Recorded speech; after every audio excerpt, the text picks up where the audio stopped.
బాగున్నారా అండి? నేను మీ మేరీని. ఈరోజు చింత చిగురు తీసుకున్నానండి. ఇల్లమ్మటి వచ్చింది. 100 గ్రాములు వచ్చేసి 25 రూపాయలు తీసుకున్నారు. చాలా బాగుంటుంది. చింత చిగురులో మనము పప్పులో వేసి వండుకుంటే బాగుంటుంది. అలాగే ఎండు చేపల్లోకైనా అదేవిధంగా ఎండు రొయ్యల్లో కూడా బాగుంటుందండి. మీకు ఏ కాంబినేషన్ బాగుంటుందో కమెంట్ చేయండి. నచ్చితే ఒక లైక్ చేయండి. సి విటమిన్ ఎక్కువగా ఉంటుంది ఇందులో. ఇది తీసుకోవటం ద్వారా అనేక ఆరోగ్య ప్రయోజనాలని పొందుకోవచ్చండి. అండి, ఏం కూర చేసావు ఈరోజు?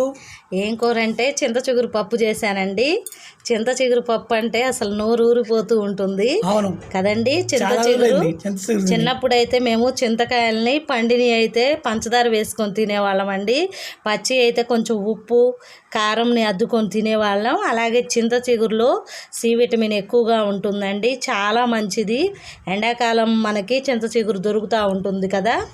అలాగే కాంబినేషన్గా బంగాళదుంప వేపుడు చేశానండి. వేపుడు కూడా చాలా బాగుంటుంది. కాంబినేషన్ ఈరోజు సూపర్గా ఉంటుందండి. అవును. అలాగే రైస్ కొంచెం. ఏమండి, మీకు ఇష్టమేనా ఈ కాంబినేషన్? నాకు ఇష్టమే. బాగుంది కాంబినేషన్. బాగుంది కదా. మంచి కాంబినేషన్ చేసావు ఈరోజు. నాకు ఎప్పుడు తిందామనిపిస్తుంది. అబ్బా అండి ఫ్రెండ్స్, భోంచేద్దాం. ఈరోజు భోజనంలో చింత చిగురు పప్పు అలాగే బంగాళదుంప ఫ్రై అండి.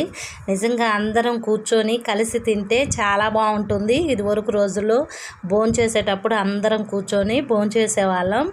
అదే కదండి మన సంస్కృతి సాంప్రదాయం. చాలా బాగుంటుంది. ఏమండి, చింత చిగురు పప్పు బంగాళదుంప ఫ్రై చేశాను. టేస్ట్ చేయండి ఎలా ఉందో. అలాగే.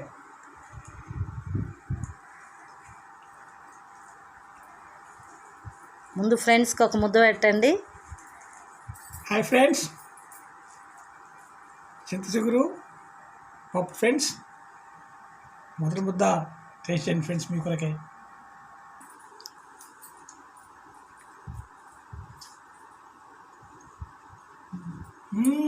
ఎలా ఉందండి? చింత చిగురుతో పప్పు కాంబినేషను సూపర్గా ఉంది. చాలా బాగుంటుంది చింత చిగురు. అసలు ఆ పప్పు అనుకుంటే నాకు నోట్లో నీళ్ళు ఊరుతున్నాయి నిజంగా.